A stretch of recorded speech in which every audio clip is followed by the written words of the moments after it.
খেলা দেখতে দেখতে রাত কাটায়া দেয় এমন হাজারো যুবক সমাজে আছে না নাই? আছে না নাই? খেলা দেখতে দেখতে রাত কাটায়া দেয়, ফজর নাই, জোহর নাই, জুমা নাই, কিছু নাই, শুধু খেলা দেখা নিয়ে ব্যস্ত। আপনাদের কথা কি বলবো, এখন হুজুররাও পর্যন্ত খেলা নিয়ে ব্যস্ত আছে না না? আছে না না? হুজুররা পর্যন্ত খেলা নিয়ে ব্যস্ত।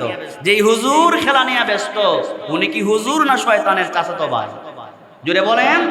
যে হুজুর হইয়া খেলা দেখা নিয়ে ব্যস্ত, এটা তো হুজুর না, শয়তানের চাচাতো ভাই।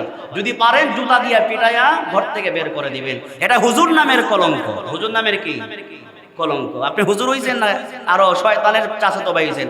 আপনি হুজুর হইয়া যদি খেলা দেখেন, তাহলে আপনারা তো খেলা দেখবেন। বলে হুজুর হইয়া খেলা দেখে তো আমরা দেখলে দোষ কি? কথাটা ঠিক না? কথা ঠিক না? আমি ইমাম সাহেব হইয়া যদি খেলা দেখায় ছায়া থাকি, আপনারা বলবেন হুজুর আপনিই তো খেলা দেখেন আর লম্বা লম্বা আওয়াজ করেন। আমরা হুজুর যখন খেলা দেখে মনে হয় খেলা দেখলেও সওয়াব আছে না নাই? হুজুর যখন খেলা দেখে তাহলে তো মনে হয় সওয়াব আছে রে। কি আছে? সওয়াব আছে। আল্লাহ মাফ করুন, দেখলাম একজন হুজুর তার খেলায় বিজয়ী হওয়ার জন্য মোনাজাত করতেছে। এর কি ইমান আছে নি? গরব গরব মানে কি কইমু আর। একজন হুজুর তার কি দল করে, কি নাম? আর্জেন্টিনা। আর্জেন্টিনা তার সাপোর্ট করা দল আর্জেন্টিনা। হে তার বাহিনী নিয়ে দোয়া মোনাজাত করতেছে, আল্লাহ আমার সাপোর্ট করা দলটা তুমি বিজয়ী করো। আস্তাগফিরুল্লাহ, নাউযুবিল্লাহ, আল্লাহ মাফ করুন। ঈমান আছে না নাই? সন্দেহ আছে। হারাম খেলা দেখা তো এমনিতেই গুনাহ। যাদেরকে আমরা সাপোর্ট করি তাদের সমর্থনে আপনার বাসার ছাদের উপরে পতাকা টানায়া দিলেন। যেই দেশকে আপনি সমর্থন করলেন, রাত দিন একাকার করে আপনি খেলা দেখার জন্য ব্যস্ত হয়ে পড়লেন। দয়া দেখেন, ওই দেশের মানুষেরা আপনার ইসলামকে সমর্থন করে না। ওই দেশের মানুষেরা মুসলমানদেরকে জঙ্গি বলে তারা আখ্যায়িত করে। ওই দেশে আপনি দয়া দেখেন, তার দেশে প্রকাশ্যে আজান দিলে তারা হত্যা করে ফেলে। আল্লাহর নবী বলেন, উম্মত শোনো, কিয়ামতের ময়দানে প্রতিটা মানুষকে রব 5টি প্রশ্ন করবেন। কয়টি? রব্বুল আলামিন 5টি প্রশ্ন করবেন। 1 নাম্বার প্রশ্নটাই হইল সহিহ বুখারীর হাদিস। আল্লাহর নবী বলেন, উম্মত তোমাকে আল্লাহর পক্ষ থেকে প্রশ্ন করবে, বান্দারে আমি রব তোমাকে টোটাল একটা জীবন দিয়েছিলাম, তোমাকে মূল্যবান একটা হায়াত দিয়েছিলাম। ও বান্দা, তোমাকে একটা হায়াত দিয়েছিলাম। বান্দারে, নির্ধারিত যে হায়াত দিয়েছিলাম ওই হায়াতটা কেমনে খাটাইছো, কেমনে খরচ করছো? আজকের এই হাসরের মাঠে আমি রবের সামনে দাঁড়ায়া জবাব দেওয়া লাগবে কি লাগবে না? তখন আপনার বুকে কি এই হিম্মত আছে? আমার আপনার কারো কি এই সাহস আছে যে আমি রবের সামনে দাঁড়ায় বলতে পারবো, রব আমি 2 ঘন্টা খেলা দেখে কাটাইছিলাম, 10 রাত খেলা দেখা কাটাইছিলাম, খেলায় খেলায় কাটাইছিলাম? এই কথা বলার মতো সাহস কারো ভিতরে আসেনি। আমরা সময়কে মূল্যায়ন করি না, সময়কে দামি মনে করি না, সময়কে আমরা গুরুত্ব দেই না। কিন্তু সময়ের গুরুত্ব রবের কাছে আছে না নাই? আমার আপনার রবের কাছে সময়ের গুরুত্ব এই পরিমাণ আছে। আল্লাহ সুবহানাহু ওয়া তাআলা সময়ের গুরুত্ব বুঝাবার জন্য আল্লাহ তাআলা বলেন, ওয়াল আসর ইন্নাল ইনসানা লাফি খুসর। আমার ইমানদার বারা গুরুত্ব দিয়ে কথাগুলো শোনেন। যদিও আমার আপনার মধ্যে সময়ের গুরুত্ব নাই, আল্লাহ পাকের কাছে সময়ের গুরুত্বটা এত বেশি। বান্দা বান্দিকে তথা আমাদেরকে রব্বুল আলামিন সময়ের গুরুত্ব বোঝাবার জন্য আল্লাহ পাক সময়ের কসম পর্যন্ত করেছেন। জুড়ে জুড়ে কোন সুবহানাল্লাহ। যদিও আমার আপনার কাছে সময়ের গুরুত্ব নাই, যে রব আমাদেরকে সৃষ্টি করেছেন তিনি কে? জুড়ে আওয়াজ করে বলেন, তিনি কে? যে রব আমাদেরকে সৃষ্টি করেছেন সেই রবের কাছে সময়ের গুরুত্ব আছে না নাই? সেই রবের কাছে সময়ের গুরুত্ব আছে। ওই ইমানদার বারা, বিশেষ করে যুবক ভাইদেরকে বলবো, পায়ে ধরে বলবো, যুবক ভাইয়েরা, আমরা যত দিন যায় মনে করতেছি আমি আস্তে আস্তে সামনে যাচ্ছি, আমার দিন আরো উন্নতি হচ্ছে। কিন্তু আমার আপনার জীবন থেকে সময় যে বরফের মতো ফুরিয়ে যাচ্ছে। আমাদের খবর, আমাদের জীবনটা হলো বরফের চাকার মতো। দেখবেন মিল ফ্যাক্টরি থেকে বিশাল বড় একটা বরফের চাকা যখন বের হয়, একটা বরফের চাকা যখন বের হয় অনেক বড় থাকে, কিন্তু আধা ঘন্টা 40 মিনিট পরে বরফের চাকাটা আস্তে আস্তে করে পানি হইয়া যায় কি যায় না? পানি হইয়া যায় না? আস্তে আস্তে বরফের চাকাটা পানি হইয়া যায়। ওই বরফের চাকার দিকে যদি একজন মুমিন ভালো করে তাকায়, ওই বরফের চাকাটার সামনে নিয়ে যদি একজন মুমিন ওই চাকাটার দিকে তাকায়, তাহলে সে অনুধাবন করতে পারবে, হারে ওই বরফের চাকাটা এত সুন্দর ছিল, এত হৃষ্টপুষ্ট ছিল, আস্তে আস্তে করে আধা ঘন্টা 1 ঘন্টা পরে যেমন পানি হয়ে যায়, হাওয়ার সাথে মিশে যায়, আমার মূল্যবান হায়াতটাও তো এই বরফের চাকার মতো আস্তে আস্তে শেষ হইয়া যাচ্ছে, ঠিক কিনা? আমার আপনার প্রত্যেকের হাতে ঘড়ি আছে, আছে না নাই? আমাদের প্রত্যেকের সাথে এখন ঘড়ি আছে। ও ভাইয়েরা, ঘড়ির কাঁটার দিকে যদি আমরা তাকাই, ঘড়ির কাঁটার দিকে তাকালে দেখবেন 60 সেকেন্ড যখন পার হয়ে যায়, 1 মিনিটের কাঁটা একটু সরে যায়। 60 মিনিট যখন পার হয়ে যায়, 60 মিনিট পার হয়ে গেলে ঘন্টার কাঁটা 1টা ঘন্টা পেছনে চলে যায়, 1টা ঘন্টা সরে যায়। ঘড়ির কাঁটাটা 1টা ঘন্টা পিছনে যায়, আমাদেরকে সতর্ক করে বলে, বান্দারে আমি যেমন 60 সেকেন্ড পরে 60 মিনিট পরে 1 ঘন্টা আমি যখন পিছায়া গেছি, বান্দারে আমার মতো তোমার মূল্যবান হায়াত থেকে তোমার মূল্যবান 1টা ঘন্টা সময় অতিক্রম হয়ে গেছে। ও বান্দা, তোমার মূল্যবান হায়াত থেকে 1টা ঘন্টা সময় অতিক্রম হয়ে গেছে। এই জন্যে মদিনার কামলিওয়ালা নবী মুহাম্মদুর রাসূলুল্লাহ বলেন, কিয়ামতের ময়দানে একজন মানুষ যখন জান্নাতে যাবে, একজন মুমিন যখন তার নেক আমলের কারণে জান্নাতে যাবে, জান্নাতে যাওয়ার পরে আওয়াজ করে বলেন, বান্দা বান্দি জান্নাতে যাওয়ার পরে, জান্নাতের নিয়ামত পাওয়ার পরে বান্দার আফসোস করার কোনো কিছু থাকবে কিনা? থাকবে? একজন মানুষ যখন জান্নাতে যাবে, তার সর্বশ্রেষ্ঠ নিয়ামত যখন পাবে, জান্নাত পেয়ে যাবে, জান্নাত পাওয়ার পরে তো তার দুঃখ থাকার কথা না, কষ্ট থাকার কথা না, কিন্তু আল্লাহর নবী বলেন জান্নাতি ব্যক্তিরা জান্নাতে যাওয়ার পরও আফসোস করবে, বড় আফসোস করবে। কিসের আফসোস করবে? আল্লাহর নবী বলেন আফসোস করবে একটা মাত্র সময়ের। জান্নাতীরা আফসোস করবে আর বলবে, আরে দুনিয়ার জিন্দেগিতে সময়টাকে গুরুত্ব দিতাম না, যদি সময়টাকে গুরুত্ব দিয়া সুবহানাল্লাহ, আলহামদুলিল্লাহ, লা ইলাহা ইল্লাল্লাহ এই তাসবিহগুলো পড়তাম, দুনিয়ার জিন্দেগিতে 2 ঘন্টা খেলা না দেই কেন, 2 ঘন্টার সময় ফেসবুকে মোবাইলে সময় নষ্ট না কইরা 2 পারা কোরআন যদি তেলাওয়াত করতাম, 2 রাকাত নফল নামাজ যদি আমি পড়তে পারতাম, তাহলে জান্নাতের ভিতরে আমার মর্যাদা আরো আল্লাহ বাড়িয়ে দিতেন, ঠিক কিনা? জান্নাতের ভিতরে যেও মানুষ আফসোস করবে, আরে দুনিয়ার জিন্দেগিতে আমি যদি এই সময়টাকে খেলায় না কাটিয়ে ফেসবুক আর মোবাইলের সময়টা নষ্ট না করে 2 রাকাত নফল নামাজ যদি পড়তাম, অথবা সুবহানাল্লাহ যদি পড়তাম, আল্লাহু আকবার যদি বলতাম, আল্লাহর নামে যদি তাসবিহ পড়তাম, জান্নাতের ভিতরে আজকে আমার সম্মান, আমার মর্যাদা আরেকটু আল্লাহ বাড়িয়ে দিতেন। জান্নাতের মধ্যে সবাই যাবে, কিন্তু জান্নাতের মধ্যে ক্যাটাগরি আছে না নাই? জান্নাতের ক্যাটাগরি আছে না নাই? জান্নাতের অনেক ক্যাটাগরি আছে, সব চাইতে দামি জান্নাত হবে জান্নাতুল ফিরদাউস। এটা সব চাইতে সেরা জান্নাত, দামি জান্নাত। এর নিচে যারা থাকবে তারা আফসোস করবে আর বলবে, আরে আর একটু ভালো আমল যদি করতাম ওই উন্নত মানের জান্নাতে থাকতে পারতাম, আফসোস করবে। কিন্তু বলুন তো দেখি, জান্নাতের ভিতরে যাইয়া দুনিয়ার জন্য আফসোস যখন করবে, কোনো লাভ হবে নাকি? কোনো লাভ হবে? পক্ষান্তরে যারা জাহান্নামী হবে, ঈমান আমল যাদের ভালো হবে না, খেলা দেখতে দেখতে রাত কাটায়া দেয়, এমন হাজারো যুবক সমাজে আছে না নাই? আছে না নাই? খেলা দেখতে দেখতে রাত কাটায়া দেয়, ফজর নাই, জোহর নাই, জুমা নাই, কিছু নাই, শুধু খেলা দেখা নিয়ে ব্যস্ত। আপনাদের কথা কি বলবো, এখন হুজুররাও পর্যন্ত খেলা নিয়ে ব্যস্ত, আছে না না?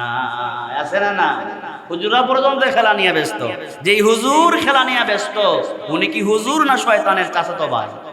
জুড়ে বলেন, যে হুজুর হইয়া খেলা দেখা নিয়ে ব্যস্ত, এটা তো হুজুর না, শয়তানের চাচাতো ভাই। যদি পারেন জুতা দিয়া পিটাইয়া ঘর থেকে বের করে দিবেন। এটা হুজুর নামের কলঙ্ক। হুজুর নামের কি কলঙ্ক? আপনি হুজুর হইছেন না, আরো শয়তানের চাচাতো ভাই হইছেন। আপনি হুজুর হইয়া যদি খেলা দেখেন, তাহলে আপনারা তো খেলা দেখবেন। বলে হুজুর হইয়া খেলা দেখে তো আমরা দেখলে দোষ কি? কথাটা ঠিক না? কথা ঠিক না?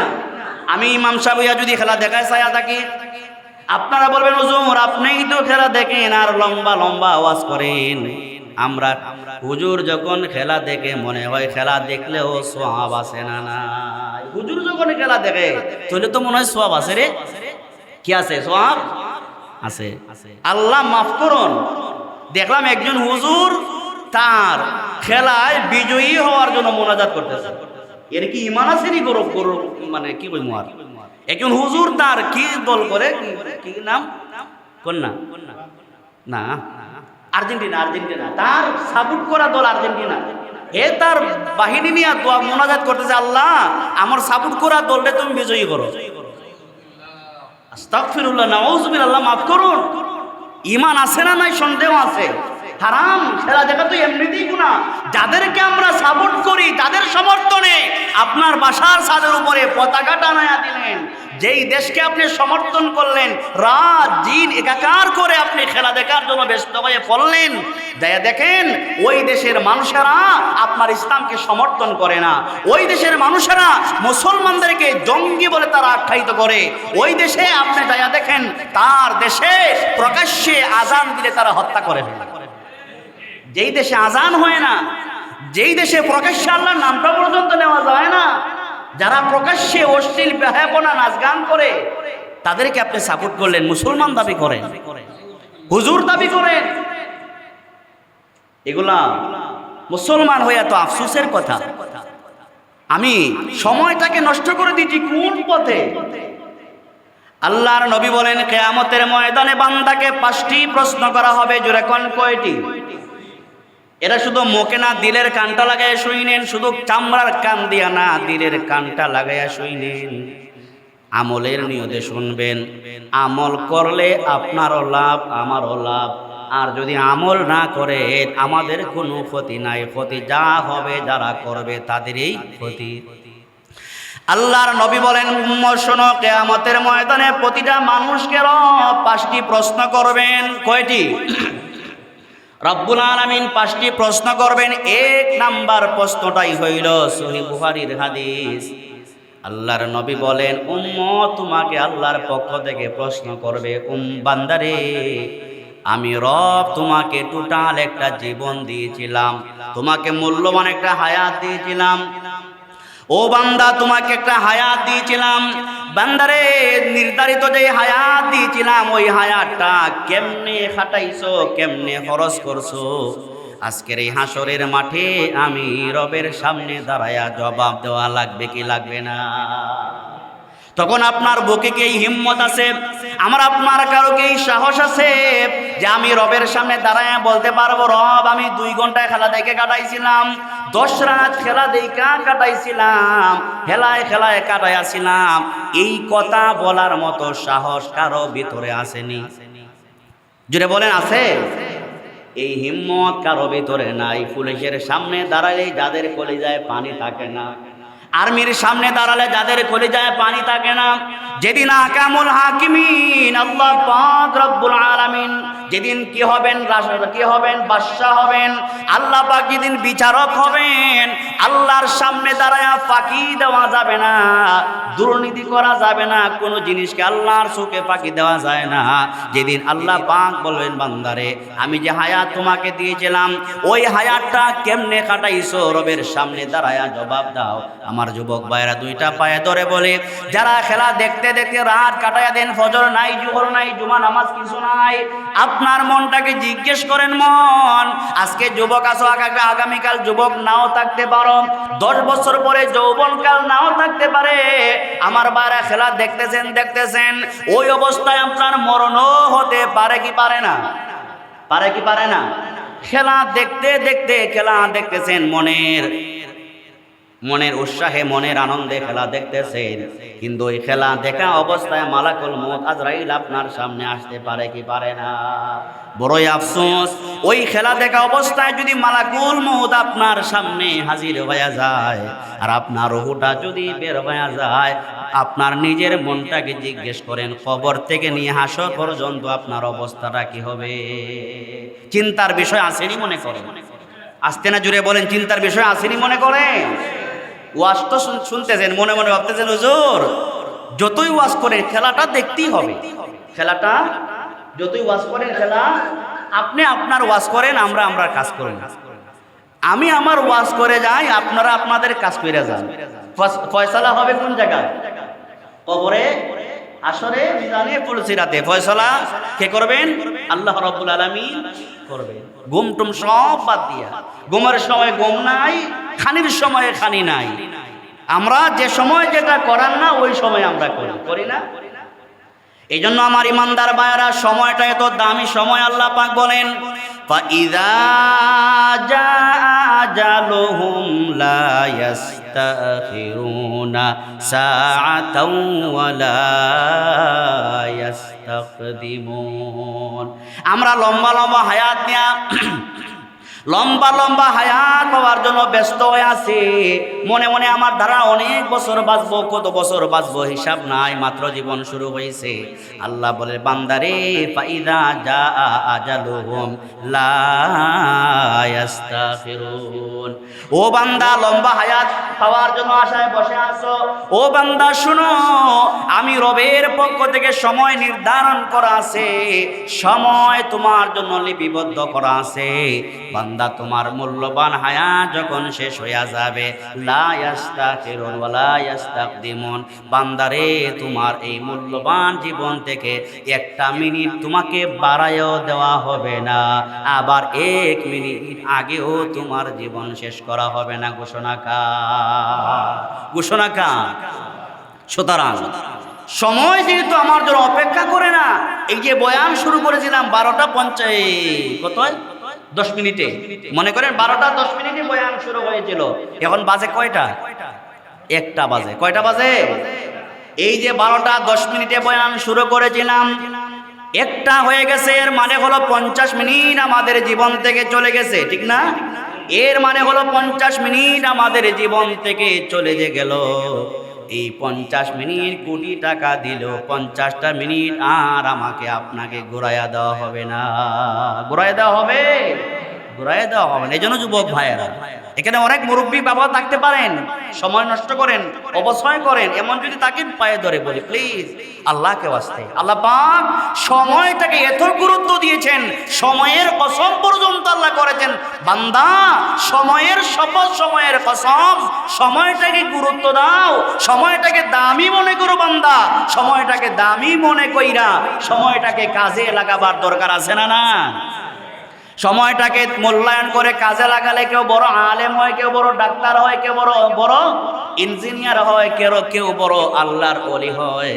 আবার সময়টাকে কাজে না লাগালে খাসিরাত দুনিয়া ওয়াল আখিরা, আপনার আমার ইহকালও ধ্বংস, পরকালও ধ্বংস। সুতরাং সময়টাকে কাজে লাগিয়ে আমরা আল্লাহর কাছে দামি বান্দা হতে চাই কি চাই না? আল্লাহ পাকের কাছে গ্রহণযোগ্য বান্দা আমরা হতে চাই কি চাই না? আল্লাহ সুবহানাহু ওয়া তাআলা আমাদের সকলকে মূল্যবান এই সময়টাকে যেন কাজে লাগাতে পারি, সেই তৌফিক রব্বুল আলামিন আমাদের সকলকে দান করুন। যেই কথাগুলা বললাম আমাদের সকলের ফায়দার জন্য বললাম।